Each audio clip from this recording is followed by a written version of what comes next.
بسم اللہ الرحمن الرحیم نحمدہ ونصلی ونسلم علی رسولہ الکریم۔ پیارے بچوں، ڈیئر اسٹوڈنٹس، آج ہم کلاس 6 کے باب پنجم پیج نمبر 70 سبق کا نام ہے طہارت و پاکیزگی۔ تو آج ہم طہارت و پاکیزگی کے متعلق پڑھیں گے۔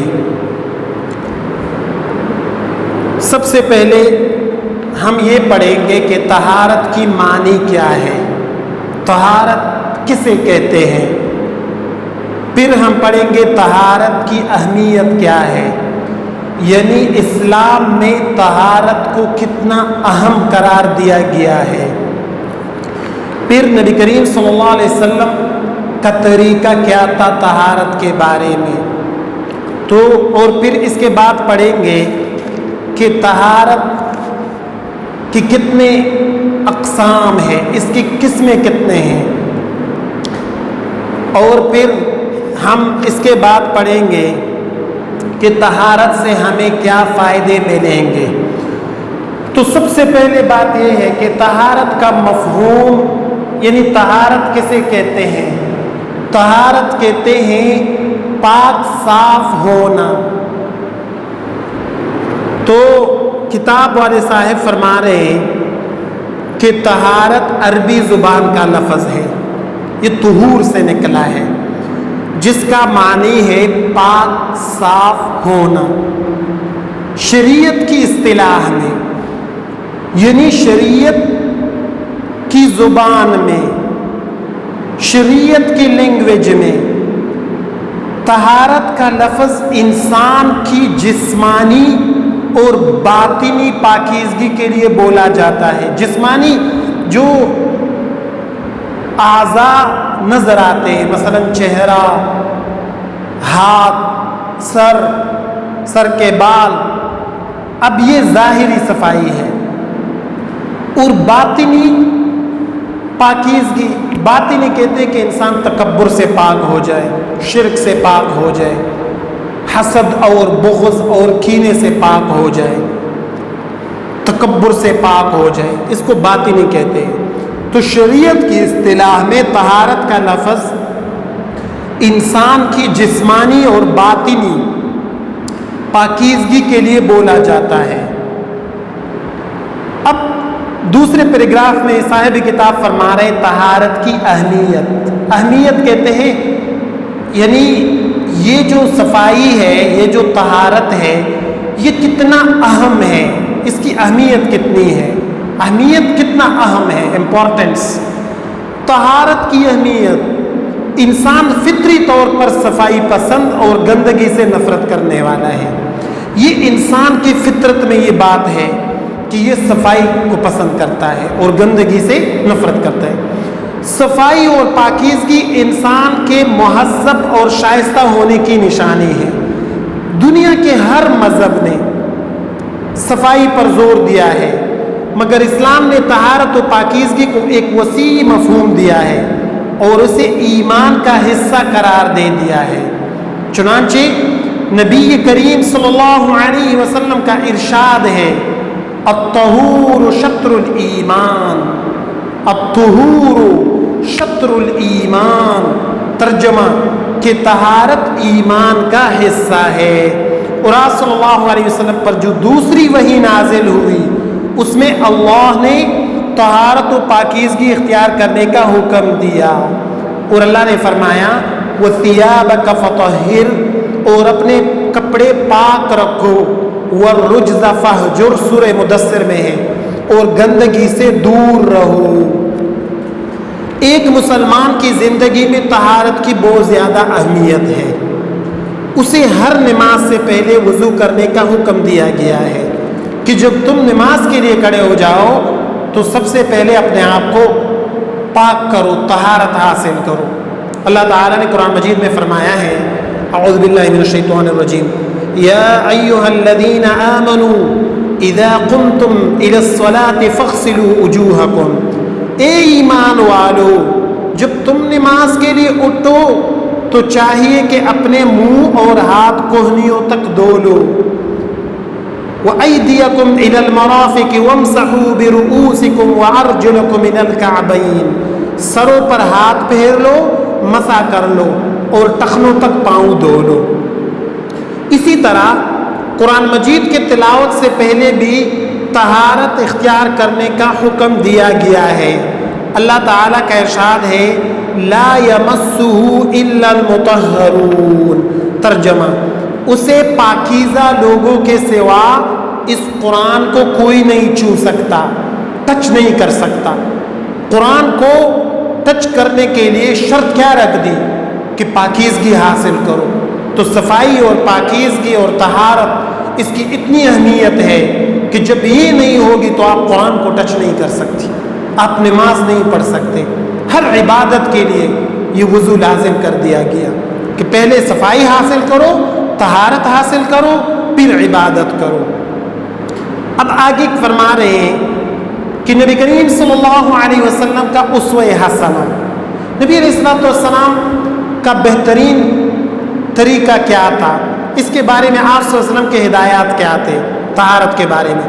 تو طہارت کے بارے میں ہمیں نبی کریم صلی اللہ علیہ وسلم کی حیات طیبہ سے بہترین طرز عمل اور رہنمائی ملتی ہے۔ آپ صلی اللہ علیہ وسلم طہارت و پاکیزگی کا خاص اہتمام فرمایا کرتے تھے، ہمیشہ صاف ستھرا لباس پہنتے، خوشبو لگاتے، سر میں تیل لگاتے، سر اور داڑھی کے بالوں میں کنگھی کرتے، ناخن تراشتے، کثرت سے مسواک کرتے، کھانا کھانے سے پہلے اور بعد میں ہاتھ دھوتے اور ہمیشہ باوضو رہتے۔ یہ نبی کریم صلی اللہ علیہ وسلم کا اپنا طریقہ تھا، صاف ستھرا لباس، خوشبو لگاتے تھے، سر میں تیل بھی لگاتے تھے، سر اور داڑھی کے بالوں میں کنگھی بھی فرمایا کرتے تھے، ناخن تراشتے تھے، مسواک کثرت سے کرتے تھے تاکہ منہ کی صفائی آ جائے، کھانا کھانے سے پہلے اور بعد میں ہاتھ دھوتے اور ہمیشہ باوضو رہتے۔ یہ تھا حضور صلی اللہ علیہ وسلم کا مبارک طریقہ۔ ایک دفعہ اس طرح ہوا، صاحب کتاب فرما رہے ہیں کہ ایک دفعہ آپ صلی اللہ علیہ وسلم نے ایک شخص کو دیکھا کہ اس کے بال بکھرے ہوئے ہیں، تو فرمایا اس کے پاس کوئی چیز نہیں جس کے ساتھ یہ اپنے بال سنوار لے، یعنی آپ صلی اللہ علیہ وسلم نے اس چیز کو ناپسند فرمایا کہ بال بکھرے ہوئے ہیں، وہ یہ صفائی کے خلاف تھا۔ اس طرح ایک اور آدمی کو دیکھا جو میلے کپڑے پہنے ہوئے تھا، تو فرمایا کیا اس کو پانی دستیاب نہیں جس کے ساتھ یہ اپنے کپڑے دھو سکے؟ تو یہ تھا حضور صلی اللہ علیہ وسلم کا طریقہ۔ اسی طرح آگے فرما رہے پیج نمبر 72 پہ کہ نبی کریم صلی اللہ علیہ وسلم کو صفائی کی تلقین کرتے تھے، صحابہ کرام کو بھی صفائی کی تلقین کرتے تھے۔ آپ صلی اللہ علیہ وسلم نے صحابہ کرام کو نماز جمعہ کے لیے نہا دھو کر مسجد میں آنے کا حکم دیا تاکہ پسینے کے بو سے لوگ پریشان نہ ہو، تاکہ لوگ کیا ہو نہ ہو، پریشان نہ ہو، کیونکہ جمعے کے دن ایک گیدرنگ ہوتا ہے، سب مسلمان اکٹھے ہو جاتے ہیں، تو جب بہت زیادہ انسان ایک جگہ پر اکٹھے ہو جاتے ہیں تو پھر ان کے جسم سے ایک پسینہ جاتا ہے جس سے ایک بدبو جاتی ہے، تو اس لیے آپ صلی اللہ علیہ وسلم نے جمعے کے دن غسل کرنا یہ سنت قرار دے دیا۔ آپ صلی اللہ علیہ وسلم نے فرمایا جمعے کے دن غسل کرنا ہر بالغ شخص پر واجب ہے، صحیح بخاری۔ یہاں پر واجب لفظ آئے لیکن پھر اس میں فقہا تشریح کرتے ہیں کہ ادھر بہت سے احادیث اس طرح ہے کہ اس سے یہ ثابت ہوتا ہے کہ جمعے کے دن غسل کرنا یہ سنت ہے۔ یہ کیا ہے؟ سنت ہے۔ آگے طہارت کے اقسام کیا ہے؟ تو طہارت کے دو اقسام ہیں، ایک جسمانی طہارت، ایک باطنی طہارت، یعنی طہارت دو قسم کی ہے، صفائی دو قسم کی حاصل کی جاتی ہے۔ ایک جسمانی طہارت سے مراد یہ ہے کہ انسان اپنے جسم کو پاک و صاف رکھے، غسل کرے، مسواک کرے، صاف ستھرے کپڑے پہنے، بال سنوارے، ناخن تراشے، کھانا کھانے سے پہلے اور بعد میں ہاتھ دھوئے اور کلی کرے۔ یہ تو ہو گئے جسمانی طہارت۔ وہ جسمانی طہارت ظاہر جسم کو پاک کرنا اور غسل کرنا، مسواک کرنا، صاف ستھرے کپڑے پہننا، بال سنوارنا، ناخن تراشنا، کھانے کے لیے ہاتھ دھونا، بعد میں بھی پہلے بھی کلی کرنا۔ اب باطنی طہارت کیا ہے؟ باطنی طہارت سے مراد یہ کہ انسان اپنے جسم کے علاوہ دل و دماغ کو بھی پاک صاف رکھے، یعنی وہ اپنے دل میں کسی کی خلاف حسد، جیلسی، بغض اور کینہ وغیرہ دل میں نہ رکھے، دماغ کو برے حالات سے، برے خیالات سے پاک رکھے، اپنے آپ کو بری عادات، مثلا غیبت، چغلی، غیبت کسی کے پیٹھ پیچھے باتیں کرنا، چغلی کسی کی شکایتیں لگانا، جھوٹ، خلاف واقع ایک بات کرنا، فضول خرچی، فضول پیسے لگانا، بے جا جگہوں میں لگانا، اور بے حیائی سے بچا کر رکھے، دماغ کو ان چیزوں سے پاک رکھے، تو یہ ہو گیا باطنی طہارت، یعنی اندر کی صفائی، دل کو صاف رکھو، کسی کے لیے کینہ مت رکھو، بغض مت رکھو، حسد مت رکھو، یہ ہو گیا باطنی طہارت۔ اور جسمانی یعنی ظاہری اور باطنی یعنی دل کے اندر کسی کے لیے کینہ، بغض، حسد، جھوٹ، فریب، دھوکہ، ان سے بچتے رہو۔ اب طہارت کے فائدے کتنے ہیں، فوائد؟ تو طہارت کے جو فوائد ہیں وہ چند آپ کو بیان فرما رہے ہیں۔ پاک صاف رہنے والے کو اللہ تعالیٰ پسند کرتا ہے، ان اللہ یحب المتطہرین، اللہ پاک صاف کرنے والوں کو پسند فرماتے ہیں۔ صاف ستھرے انسان کو لوگ بھی پسند کرتے ہیں۔ جب آپ کسی جگہ چلے جائیں اور آپ کا لباس صاف ہوگا، پاک ہوگا، تو لوگ آپ کو محبت بھی دیں گے، آپ کو جگہ دیں گے اور آپ کو اپنے ساتھ بٹھائیں گے۔ لیکن جب آپ کے کپڑے گندے ہو تو پھر لوگ آپ سے دور رہیں گے۔ اس لیے صفائی کی یہ بھی ایک خاص فائدہ یہ ہے کہ آپ کو لوگ آپ سے محبت کریں گے جب آپ پاک صاف رہیں گے۔ نمبر 3، پاکیزگی اللہ کی خوشنودی کے حصول کا ذریعہ ہے، اس سے اللہ بھی خوش ہوتا ہے۔ جب مومن وضو کی حالت میں ہوتا ہے تو پھر اللہ جل شانہ اس سے بہت خوش ہوتا ہے، پھر ذکر بھی کر سکتا ہے، تلاوت بھی کر سکتا ہے، نفل بھی پڑھ سکتا ہے۔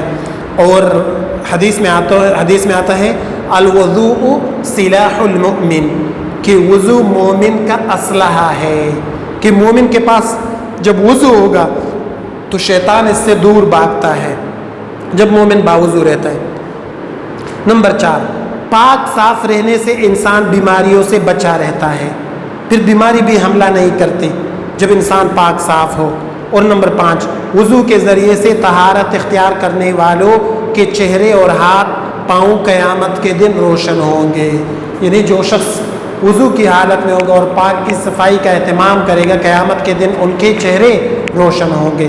تو گویا آج کے سبق کا خلاصہ یہ ہوا کہ طہارت، یہ اس کی لغوی معنی ہے پاک صاف رہنا، اور طہارت کی اہمیت کہ بہت زیادہ اہمیت ہے طہارت کی، کیونکہ ہر عبادت کے لیے، چاہے وہ نماز ہو، چاہے وہ طواف کرنا ہو، چاہے وہ تلاوت کرنا ہو، اس کے لیے وضو کو لازم کر دیا گیا۔ تو یہ ہو گئے اور طہارت کی اہمیت۔ نبی کریم صلی اللہ علیہ وسلم نے خود بھی طہارت کو بہت زیادہ پسند فرمایا، اور جب آپ کسی کو دیکھتے تھے کہ اس کے کپڑے گندے ہوتے تھے تو آپ اس کو برا سمجھتے تھے، ناراض ہوتے ہیں، آپ صلی اللہ علیہ وسلم اچھا نہیں سمجھتے تھے۔ پھر طہارت کی اقسام کہ طہارت دو قسم کا ہے، ایک جسمانی اور ایک باطنی۔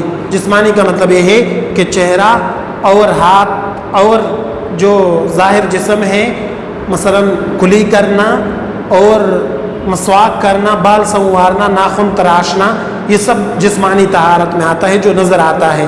اور باطن جو نظر تو نہیں آتا لیکن جو دل میں بیماریاں ہیں، حسد ہے، بغض ہے، کینہ ہے، ان سے بچ کے رہنا ہے۔ اور طہارت کے فائدے بھی ہم نے بیان کیے، امید ہے کہ آپ کو سمجھ آیا ہوگا۔ اس سبق کو اپنے ساتھ گھر میں بھی دہرائیں اور انشاءاللہ ریپیٹ کریں تو سمجھ میں آ جائے گا۔ شکریہ۔